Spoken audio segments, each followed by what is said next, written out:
ታጣቂ ቡድን ከፍተኛ አመራሮች በሽብር ወንጀል ተከሰሱ። የቀድሞ የመከላከያ ሰራዊት አመራር የነበሩትና ከሰራዊቱ ኮብልለው በኤርትራ የኦነግ ሰራዊትን ተቀላቅለው በምህረት ወደ ሀገር ውስጥ የገቡት ኮሎነል ገመቹ አያናን ጨምሮ ሌሎች 20 ግለሰቦች ከሰኔ 2010 ጀምሮ በግዳጅ ላይ የነበሩ 40 የኦሮሚያ ፖሊስ አባላትንና 35 የክልሉን ፐብሊክ ሰርቪስ ሰራተኞች ህይወት እንዲጠፋ ማድረግን ጨምሮ በተለያዩ የሽብር ወንጀሎች ተጠርጥረው ክስ ተመሰረተባቸው። በፌደራሉ ከፍተኛ ፍርድ ቤት የልደታ ምድብ አራተኛ ወንጀል ችሎት እነ ኪሱ ቂጡማ በሚል በተከፈተው መዝገብ እገታ፣ የመንግስት መስሪያ ቤቶችንና የፋይናንስ ተቋማትን መዝረፍ፣ ኢሰባዊ ድርጊቶችን በመፈጸምና ትዕዛዝ በመስጠት ተጠርጥረው በቀረቡት ግለሰቦች ላይ 38 የሰው 26 የሰነድ እንዲሁም የፎቶ ማስረጃዎችን ጨምሮ የተለያዩ ማስረጃዎች ተያይዘው ቀርበዋል። በተለይም ሁለተኛ ተከሳሽ ኮሎነል ገመቹ በጥቅምት ወር በምዕራብ ወለጋ ዞን ቤጊ ወረዳ ሀሩ ቀበሌ በሚገኘው የሸኔ ታጣቂዎች ወታደራዊ ቤዝ በግምት ከ30 እስከ 40 የሚሆኑ የአካባቢውን ወጣቶች ወደ ካምፑ አምጥተዋል ያለው አቃቤ ሕግ ካልተያዘው አባራቸው ኩምሳ ድሪባ ወይም ጃልመሮ ጋር በመሆን እኔ የሸኔ ታጣቂ አመራር ነኝ፣ አይዟችሁ በርቱ በማለት አመራር ሰጥቷል ሲል አቃቤ ሕጉ ክሱን አብራርቷል።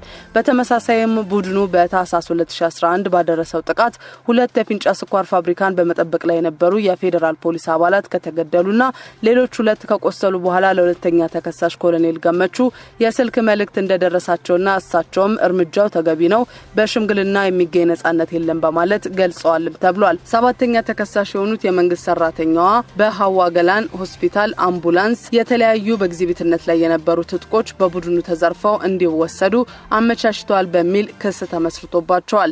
እንዲሁም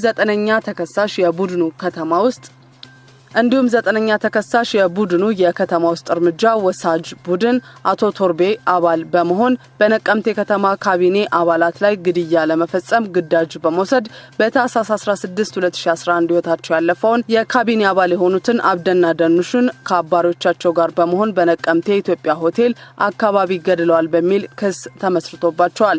በቡራዩ ከተማ የአቃቤ ሕግ ምስክር ለመሆን የተስማሙ አንድ ግለሰብን ከግብረ አበሮቻቸው ጋር በመሆን እርምጃ ለመውሰድ ወደ ምስክሩ መኖሪያ ቤት ሄደው ነበር የተባሉት 10ኛ ተከሳሽም ከድሪባ ወይም ጃልመሮ ትዕዛዝ በመውሰድ ወደ ነቀምት ተመልሰዋልም ተብሏል። አቃቤ ሕግ እንዳለው ከሆነ አክለውም 10ኛ ተከሳሽን ግዳጁ በመጋለጡ አንድ ሰው በቡራዩ እንዲቀመጥ በመስማማት 11ኛ ተከሳሽ አንደኛ አቃቤ ሕግ ምስክር ላይ እርምጃ እንዲወስድ ተደርጓል ያለው አቃቤ ሕግ ምስክሩም በጥይቱ ሳይመቱ መትረፋቸውንም ጠቅሷል። የሸኔ አባል በመሆን የሽብር ድርጊት ለመፈጸም የሚውል አርቢጂ 7 የተባለ ጫፊ የሮኬት ማቀጣጣያ ይዘው ተጉዘዋል የተባሉት ደግሞ 13ኛ ተከሳሽ ናቸው። በመጋቢት 16 ቀን 2011 ዓ.ም ከቀኑ በ7 ሰዓት ተኩል ላይ በምዕራብ ሸዋ ዞን አምቦ ከተማ ልዩ ቦታው ኬላ ተብሎ በሚጠራው አካባቢ በቁጥጥር ስር መዋላቸውን በመጥቀስ ክስ ተመስርቶባቸዋል። ተከሳሾቹ የፖለቲካ ዓላማን ለማራመድ በመንግስት ላይ ተጽዕኖ ለማሳደርና የሀገሪቱን መሰረታዊ ፖለቲካዊና ህገ መንግስታዊ ተቋማትን ለማፍረስ የምህረት አዋጁን ወደ ኋላ ትተው በወንጀል ድርጊት ተሳትፈዋል ሲል የድንበር ተሻጋሪ ወንጀሎች ዳይሬክቶሬት ክስ መስርቶባቸዋል። ክሱ አክሎም ግለሰቦቹ በሸኔ ታጣቂ ቡድን ውስጥ አባል በመሆን ነጻ ኦሮሚያን ለመገንባት በሚል አሁን በስልጣን ላይ ያለውን የክልሉን መንግስት ከስልጣን ለማስወገድ ተንቀሳቅሰዋል። በክልሉ በሚገኙ ከተሞችም አባቶርቤ ተብሎ የሚጠራውን የከተማ እርምጃ ወሳጅ ቡድን አቋቁመዋልም ሲልም ወንጀል ተፈጽሟል ያለበትን አግባብ አስረድቷል። በአጠቃላይም 17 የሚሆኑ ተከሳሾች ህይወታቸው ካለፈና ከቆሰሉ የጸጥታና የሲቪል ሰራተኞች ባሻገር በ10 ግለሰቦች እገታና ግምቱ ከ72 ሚሊዮን ብር በላይ ለሚሆን ንብረት ውድመትና ዘረፋ ተጠያቂ ናቸው በሚል በዋና ወንጀል አድራጊነት ክስ ተመስርቶባቸዋል።